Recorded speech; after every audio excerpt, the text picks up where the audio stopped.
Hello बच्चों, कैसे हैं आप? उम्मीद करती हूँ आप बढ़िया और एकदम मज़े में होंगे। बच्चों, आज हम एक विज्ञान कथा पढ़ेंगे जिसका नाम है अंतरिक्ष की देन। बच्चों, वर्तमान में विज्ञान ने इतनी तरक्की कर ली है कि उसके निरंतर विकास ने मनुष्य को सुविधाभोगी बना दिया है। उसकी पहुंच अंतरिक्ष में अन्य ग्रहों तक हो गई है। भविष्य में अन्य ग्रहों के प्राणियों के साथ संवाद भी प्रारंभ हो जाएगा। आधुनिक उपकरणों का मानव इतना आदी हो गया है कि कुछ समय के लिए यदि कोई उपकरण खराब हो जाए तो जीवन दूभर सा लगने लगता है। वह बेचैन हो उठता है। इस विज्ञान कथा में लेखक ने यही दर्शाने का प्रयास किया है कि आने वाले समय में मनुष्य का जीवन सभी प्रकार से मशीनी हो जाएगा, यानी हम मशीनों के आदी हो जाएंगे। तो चलिए इस कथा के जरिए समझते हैं इसे। टीवी पर मनोरंजक कार्यक्रम चल रहा था। मनोरंजन यानी हमारा मनोरंजन करने वाला। सहसा यानी अचानक। सहसा का क्या अर्थ होता है? अचानक।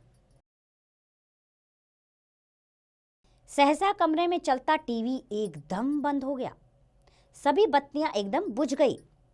फ्रिज और दूसरे इलेक्ट्रॉनिक उपकरण भी बंद हो गए। शायद बिजली चली गई थी। अरे, बिजली कैसे चली गई? शौर्य बुदबुदाया। शौर्य के जीवन में ऐसा पहली बार हुआ।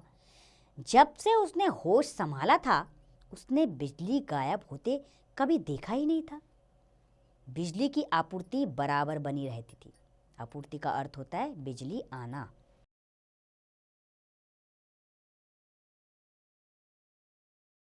और उपकरण हमेशा काम करते रहते थे।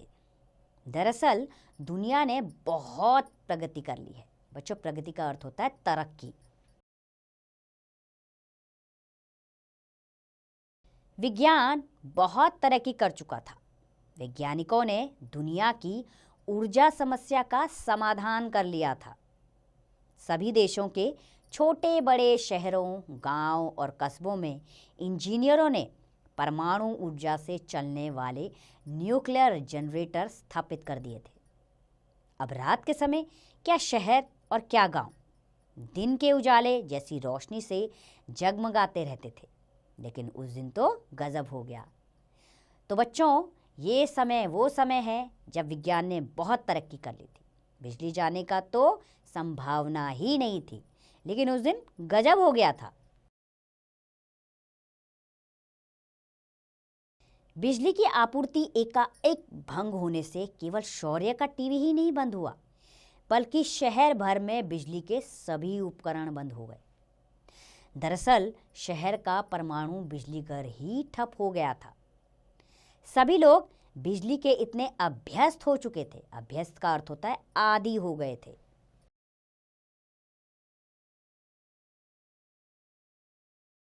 इतने अभ्यस्त हो चुके थे कि उस दिन एकाएक आपूर्ति ठप होने से उन्हें अजीब सी बेचैनी होने लगी।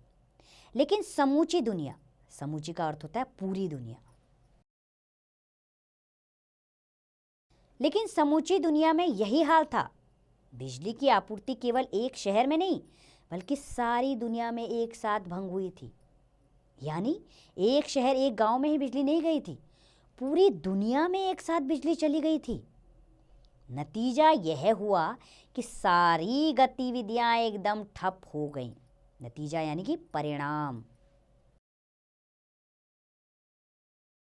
और बिजली जाने से क्या हुआ? सारी गतिविधियां यानी कि जो भी काम बिजली से होता था सब कुछ बंद हो गया। पटरियों पर दौड़ती मेगा ट्रेन खड़ी हो गई। रनवे पर विमान जहां के तहां खड़े रह गए। अंतरिक्ष में उड़ान भरने के लिए तैयार खड़े यान लॉन्चिंग पैड पर ही खड़े रह गए।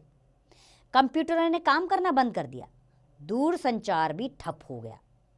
अंतरिक्ष में घूम रहे उपग्रहों से संकेत मिलने बंद हो गए।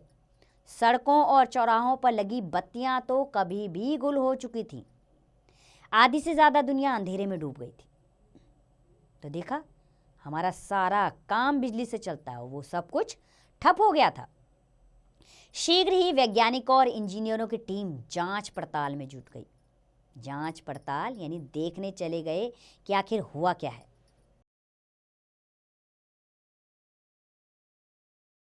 न्यूयॉर्क में स्थापित दैत्याकार न्यूक्लियर ग्रिड में खराबी आने के कारण इससे जुड़े दुनिया भर के परमाणु बिजली घर ठप हो गए थे।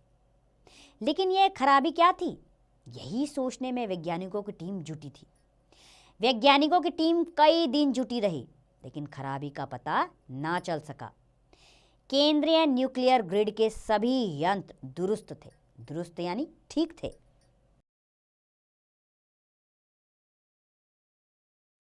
सभी सर्किट भी ठीक काम कर रहे थे, तो भी ग्रिड ठप पड़ा था और बिजली बिल्कुल नहीं बन रही थी। यानी कि सब कुछ ठीक था, तो आखिर बिजली क्यों नहीं बन रही थी, क्या कारण था? वैज्ञानिक हैरान और परेशान थे।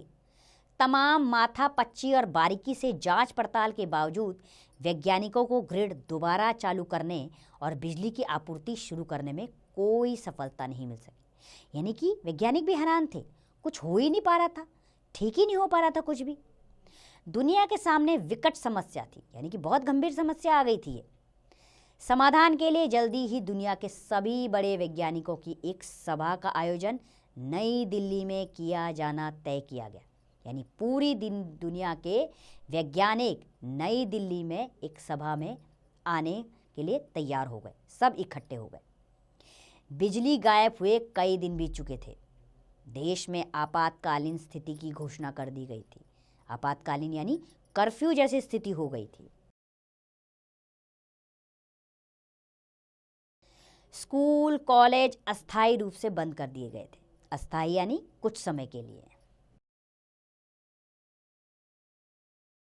आबादी बढ़ने के कारण शहरों में ज़्यादा जगह नहीं रह गई थी और खेल के मैदान भी ना के बराबर थे। अब पुराने समय की तरह बच्चे मैदानों या पार्कों में क्रिकेट या फुटबॉल जैसे गेम खेलकर अपना मन नहीं बहला सकते थे। टीवी कार्यक्रम, वीडियो गेम या कंप्यूटर पार्क ही बच्चों के लिए मनोरंजन के प्रमुख साधन थे। यानी कि शहरों में आबादी बढ़ गई थी, बड़ी बड़ी बिल्डिंगें बन गई थी, जगह ही नहीं थी बच्चों के खेलने के लिए। अब बच्चे कैसे मनोरंजन करते? तो वो क्या करते थे, टीवी पर कार्यक्रम देखते थे या अपने वीडियो गेम या कंप्यूटर के ज़रिए अपना मनोरंजन करते थे। लेकिन बिजली ना होने से ये सब कुछ ठप हो गया था। कंप्यूटर पार्क भी ठप पड़ा था। टीवी, वीडियो गेम या दूसरे इलेक्ट्रॉनिक खेल तो पहले ही बेकार हो चुके थे। किताबें पढ़कर भी आखिर कितना वक्त काटा जा सकता था। शौर्य घर में पड़े पड़े उकता चुका था, यानी उसको बहुत ही बोरियत महसूस हो रही थी शौर्य को। वह सोफे पर बैठा टीवी पर स्क्रीन को यूं ही ताकते लगा। ताकने मतलब ऐसे ही लगातार देखना। सहसा चमत्कार हो गया, यानी शौर्य जो है सोफे पर बैठकर ऐसे ही स्क्रीन को ताक रहा था। अचानक से चमत्कार हो गया। क्या हुआ? हुआ यूं कि टीवी स्क्रीन एकदम जगमगाने लगी। शौर्य एकदम उछल ही पड़ा। लगता है वैज्ञानिकों ने खराबी पता लगाकर परमाणु बिजली घरों को चालू कर दिया है। लेकिन ऐसा नहीं था। सभी इलेक्ट्रॉनिक उपकरण पहले की तरह बेजान थे। ईशान सोचने लगा, यदि सचमुच बिजली की आपूर्ति शुरू होती तो टीवी के अलावा बाकी उपकरण भी काम करते। बाकी का अर्थ होता है दूसरे। तो टीवी चालू हुआ। क्या रहस्य है ये? वह अविश्वास पूर्वक टीवी को घूरने लगा। स्क्रीन पर कोई अजीबोगरीब आकृति उभर रही थी। यह अंतरिक्ष का कोई अज्ञात और बुद्धिमान प्राणी प्रतीत हो रहा था। अज्ञात का अर्थ होता है जिसे हम नहीं जानते। उसकी शक्ल कुछ डरावनी थी। शौर्य ने चाहा कि वह टीवी बंद कर दे, लेकिन वह अपनी जगह से उठ तक ना सका। यानी उन्हें स्क्रीन पर कोई चेहरा नजर आ रहा था जो अज्ञात था, जिसे वे जानते नहीं थे। वो उठना चाह रहा था लेकिन उठ भी नहीं पा रहा था। मैं एंड्रोमेडी का वासी हूँ, मुझे धरती की समस्या मालूम है। तुम्हारे बिजली घरों की ऊर्जा अंतरिक्ष में जा रही है। एक अज्ञात ब्लैक होल समस्त ऊर्जा को अवशोषित कर रहा है, किंतु तुम्हारे वैज्ञानिक इसे नहीं समझ पाएंगे।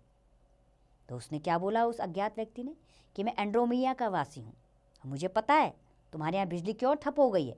तुम्हारी बिजली एक ब्लैक होल में जा रही है। तुम्हारे वैज्ञानिकों को ये बात समझ ही नहीं है। धरती का विज्ञान अभी बहुत पिछड़ा है। हम इस रहस्य को समझते हैं। मैं बाइनरी भाषा में एक सूत्र भेज रहा हूँ। धरती के वैज्ञानिक इसे ज़रूर समझ लेंगे और कंप्यूटर दोबारा काम शुरू कर देंगे करना। तुम जल्दी से इसे नोट कर लो। अब उसने क्या बताया उन्हें कि मैं कुछ बाइनरी भाषा में लिखकर भेज रहा हूँ, अपने वैज्ञानिकों को देना, वो समझ लेंगे। इससे क्या होगा, तुम्हारा कंप्यूटर काम करना शुरू कर देगा। तुम फटाफट से इसे नोट कर लो। टीवी पर अंतरिक्ष का बुद्धिमान प्राणी मशीनी आवाज में किंतु साफ हिंदी में बोल रहा था। शौर्य ने झटपट नोटबुक उठाई। अब बुद्धिमान प्राणी की आकृति गायब हो गई थी। आकृति यानी उसका चेहरा। बस रहस्यमय आकृतियां तथा एक और शून्य की संख्याएं उभर रही थी। बाइनरी भाषा में लिखा यह सूत्र शौर्य देर तक नोट करता रहा। दिल्ली के विज्ञान भवन में दुनिया भर के वैज्ञानिक इकट्ठे हो चुके थे। वैज्ञानिकों के बीच विचार विमर्श शुरू हो चुका था, यानी कि उनके बीच में आपस में बातचीत शुरू हो गई थी कि आखिर इस समस्या का निवारण कैसे किया जाए। किंतु वह किसी नतीजे पर नहीं पहुंच चुके थे।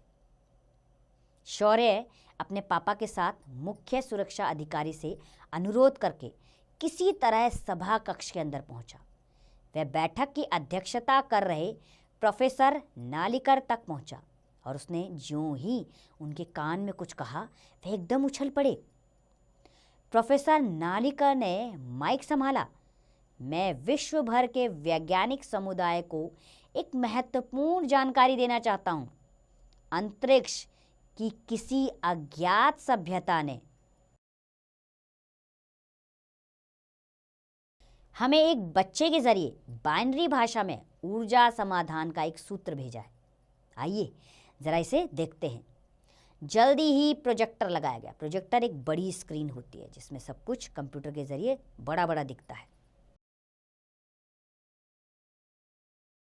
प्रोजेक्टर लगाया गया और अंतरिक्ष का बाइनरी सूत्र विशालकाय पर्दे पर दिखाया गया। वैज्ञानिक सूत्र पढ़ते ही एकदम उछल पड़े। अरे, यह तो हमने सोचा तक ना था। अविश्वसनीय, यानी विश्वास करने लायक नहीं है, एकदम अविश्वसनीय। मिल गया, अब तो ऊर्जा समस्या का समाधान मिल गया। यह तो सचमुच धरती को अंतरिक्ष का उपहार है। इंजीनियरों की टीम ने अंतरिक्ष के बाइनरी सूत्र के आधार पर परिपथ बनाकर केंद्रीय न्यूक्लियर ग्रिड के नियंत्रण पैनल में फिट किया। बस फिर क्या था, बिजली की आपूर्ति फिर शुरू हो गई। बिजली के उपकरण फिर से काम करने लगे। पटरियों पर रेलगाड़ियां फिर से दौड़ने लगी। रनवे पर विमान उड़ने लगे। अंतरिक्षयान अंतरिक्ष यात्राओं पर रवाना हो गए। उपग्रहों से संकेत मिलने लगे और दूर संचार संपर्क भी शुरू हो गया। शहर और गांव फिर रोशनी से जगमगाने लगे।